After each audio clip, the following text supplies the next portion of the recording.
ಕ್ರಿಸ್ತನಲ್ಲಿ ಪ್ರೀತಿಯ ಸಹೋದರರೇ ಮತ್ತು ಸಹೋದರಿಯರೇ, ನಿಮ್ಮೆಲ್ಲರಿಗೂ ಮುಂಜಾನೆಯ ವಂದನೆಗಳು. ಕ್ರಿಸ್ತನ ಜೀವಿತ ಪಾಠದ ಹೆಸರು ಅಯ್ಯೋ ಪರಿಸಾಯರೇ. ರೆಫರೆನ್ಸ್ ಪುಟ 5389, ಪುಟದ ಸಂಖ್ಯೆ 265 266.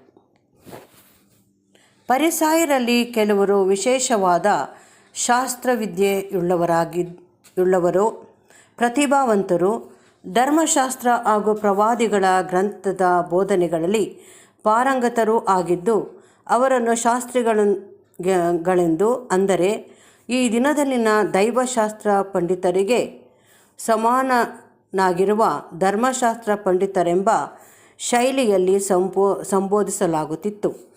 ಅವರ ಕಡೆಗೆ ತಿರುಗಿಕೊಂಡು ಯೇಸುವು ಅವರನ್ನು ತರಾಟೆಗೆ ತೆಗೆದುಕೊಂಡು, ಅವರು ಭಾರವಾದ ಹೊರೆಗಳನ್ನು ಸಾಮಾನ್ಯ ಜನರ ಮೇಲೆ ಹೊರಿಸುವರು, ಆದರೆ ತಾವೇ ಅದನ್ನು ಹೊರುವುದಿಲ್ಲವೆಂದು ಹೇಳಿದ್ದನು.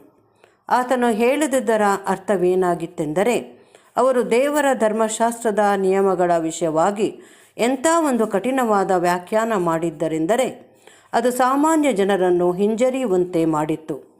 ಉತ್ಕೃಷ್ಟವಾಗಿಯೂ ಪರಿಪೂರ್ಣವಾಗಿಯೂ ಇರುವ ನೈತಿಕ ಮಟ್ಟವನ್ನು ಸುಂಕದವರ ಮತ್ತು ಪಾಪಿಗಳ ಎದುರಿನಲ್ಲಿ ಇಡುತ್ತಿದ್ದರು, ಆದರೆ ತಾವು ಅದರಂತೆ ನಡೆಯಲು ಪ್ರಯತ್ನಿಸಲು ಆಲೋಚಿಸುತ್ತಲೂ ಇರಲಿಲ್ಲ.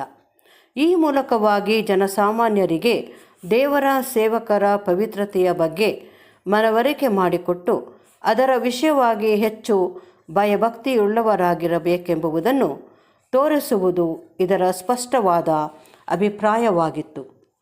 ಅವರು ಪೂರ್ವದಲ್ಲಿದ್ದ ಪ್ರವಾದಿಗಳ ಸಮಾಧಿಗಳನ್ನು ಕಟ್ಟಿದ್ದರು.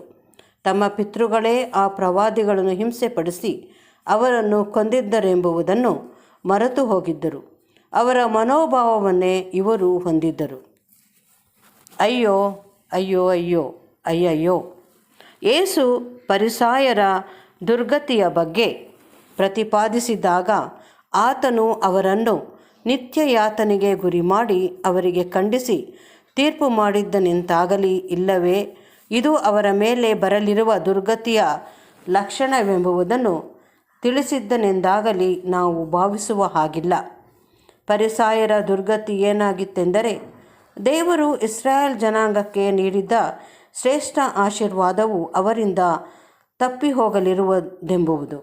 ಅದೇನೆಂದರೆ, ಮೆಸ್ಸಿಯನ ರಾಜ್ಯದಲ್ಲಿ ಮುಖ್ಯ ಸಹಕಾರಿಗಳಾಗುವ ಪದವಿ. ಆ ವಾಗ್ದಾನವು ಪ್ರಥಮವಾಗಿ ಇಸ್ರಾಯೇಲರಿಗೆ ಸಂಬಂಧಿಸಿದಾಗಿತ್ತು. ಅವರು ಸಿದ್ಧರಾಗಿಲ್ಲದೆ ಇದ್ದ ಕಾರಣಕ್ಕಾಗಿ ಅದನ್ನು ಅವರಿಂದ ತೆಗೆಯಲ್ಪಟ್ಟು ಬೇರೊಂದು ಬಗೆಯ ಇಸ್ರಾಯೇಲರಿಗೆ ಕೊಡಲಾಗುವುದು. ದೇವರು ಮುಂದಾಗಿ ನಿಗದಿ ಮಾಡಿದ್ದ ಆಯಲ್ಪಟ್ಟವರಾದ ಕ್ರಿಸ್ತನ ಮೊದಲಗಿತ್ತಿಯ ಸಂಖ್ಯೆ ಪೂರ್ಣವಾಗಲು ಅವರಲ್ಲಿ ನಿಜವಾದ ಇಸ್ರಾಯೇಲರು ಸಾಕಷ್ಟು ಮಂದಿ ದೊರೆತಿದ್ದ ಪಕ್ಷಕ್ಕೆ ದೇವರ ರಾಜ್ಯದ ಪ್ರಸ್ತಾಪನೆಯು ಅನ್ಯ ಜನರಿಗೆ ಹೋಗುತ್ತಿರಲಿಲ್ಲ. ಎಲ್ಲ ಇಸ್ರಾಯೇಲರಲ್ಲಿ ಪರಿಸಾಯರು ಮೆಸ್ಸಿಯನೊಂದಿಗೆ ಸಹಬಾಧ್ಯತೆಯನ್ನು ಪಡೆದುಕೊಳ್ಳಲು ಬಹು ಪ್ರೋತ್ಸಾಹಕರವಾದ ಸ್ಥಿತಿಯಲ್ಲಿದ್ದರು.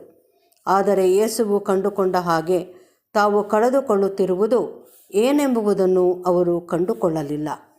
ಆದುದರಿಂದ ಅಯ್ಯೋ ನಿಮ್ಮ ಗತಿ ಎಂದು ಆತನು ವ್ಯಕ್ತಪಡಿಸಿದಾಗ ಅದು ಸಹಾನುಭೂತಿಪೂರ್ವಕವಾಗಿತ್ತೆಂದು, ಕನಿಕರದಿಂದ ಕೂಡಿತ್ತೆಂದು ಪರಿಗಣಿಸಬೇಕು.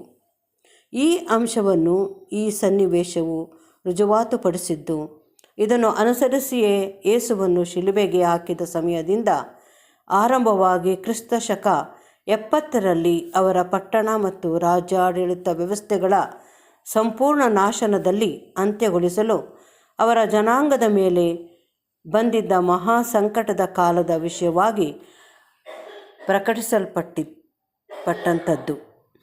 ಕರ್ತನು ಇಲ್ಲಿ ಪ್ರಕಟಿಸಿದಂತೆ ಈ ಭಯಾನಕವಾದ ಸಂಕಷ್ಟವು ಸುರಿಸಲ್ಪಟ್ಟ ಎಲ್ಲ ನೀತಿವಂತರ ರಕ್ತದ ಮತ್ತು ಅವುಗಳಿಗೆ ಪ್ರಾಯಶ್ಚಿತ್ತವಾಗದ ವಿಷಯದಲ್ಲಿ ಯೆಹೋವನು ಯೆಹೂದ್ಯ ಜನಾಂಗದವರೊಂದಿಗೆ ಲೆಕ್ಕ ತೀರಿಸುವುದಾಗಿತ್ತು.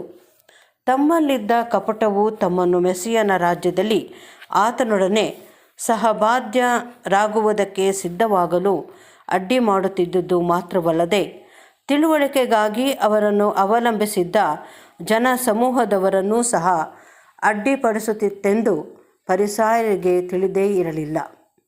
ಯೇಸುವು ಇದನ್ನು ಮುಂದಿನ ವಚನದಲ್ಲಿ ಉಲ್ಲೇಖಿಸಿ ಹೀಗೆ ಹೇಳಿರುವನು, ನೀವು ಜ್ಞಾನಕ್ಕೆ ಸಾಧನವಾದ ಬೀಗದ ಕೈಯನ್ನು ತೆಗೆದುಬಿಟ್ಟಿರಿ. ನೀವು ಆ ರಾಜ್ಯದ ಒಳಗೆ ಹೋಗಲಿಲ್ಲ, ಇಲ್ಲವೇ ಇತರರನ್ನೂ ಒಳಗೆ ಹೋಗಲು ಬಿಡುವುದಿಲ್ಲ. ಜನರು ಇದನ್ನು ಮಾಡಲು ಸಂತೋಷವುಳ್ಳವರಾದರೂ ನಿಮ್ಮ ನಿರ್ಣಯವನ್ನು ಅವಲಂಬಿಸಿ ದಾರಿ ತಪ್ಪಿರುವರು. ಯಹೂದ್ಯರ ಕಾಲವನ್ನು ಅಂತ್ಯಗೊಳಿಸಿದ ಆ ಮಹಾಸಂಕಟದ ಸಮಯವು ಒಂದು ಮುಂದುವರಿಯಲ್ಪಟ್ಟ ಚಿತ್ರಣ ಅಥವಾ ಪ್ರವಾದನೆಯಾಗಿದ್ದು, ಈ ಸುವಾರ್ಥ ಯುಗದ ಮುಕ್ತಾಯದಲ್ಲಿ ಇದಕ್ಕಿಂತಲೂ ವಿಸ್ತಾರವಾದ ವ್ಯಾಪಿಸಿಕೊಳ್ಳುವ ಸಂಕಟದ ಸಮಯವನ್ನು ಸೂಚಿಸುವುದೆಂದು ಸತ್ಯವೇದ ವಿದ್ಯಾರ್ಥಿಗಳು ಅತಿ ಸಾಧಾರಣವಾದ ರೀತಿಯಲ್ಲಿ ನಂಬಿರುವರು. ಅದು ನಮ್ಮ ದಿನದ ಫರಿಸಾಯರಲ್ಲಿ ಹಲವರ ಮೇಲೆ ದುರ್ಗತಿಯನ್ನು ಬರಮಾಡುವುದು ಮಾತ್ರವಲ್ಲದೆ, ಈ ಕಾಲದ ವ್ಯವಸ್ಥೆಗಳನ್ನು ಉಚ್ಚಾಟಿಸುವ ಸಂಬಂಧದ ಸಲುವಾಗಿ ಕೆಟ್ಟದ್ದನ್ನು ನಡೆಸುವ ಎಲ್ಲರ ಮೇಲೆ ಬರುವ ಸಂಕಟವನ್ನು ಸಹ ಸೂಚಿಸುವುದು. ಇದು ನೀತಿಯನ್ನು ಸ್ಥಾಪಿಸುವುದಕ್ಕೆ, ಅಂದರೆ ಮೆಸ್ಸಿಯನ ಮಹಿಮೆಯುಳ್ಳ ಆಳ್ವಿಕೆ ಸ್ಥಾಪನೆಯಾಗುವುದಕ್ಕೆ ಒಂದು ಪೀಠಿಕೆಯಂತಿರುವುದು.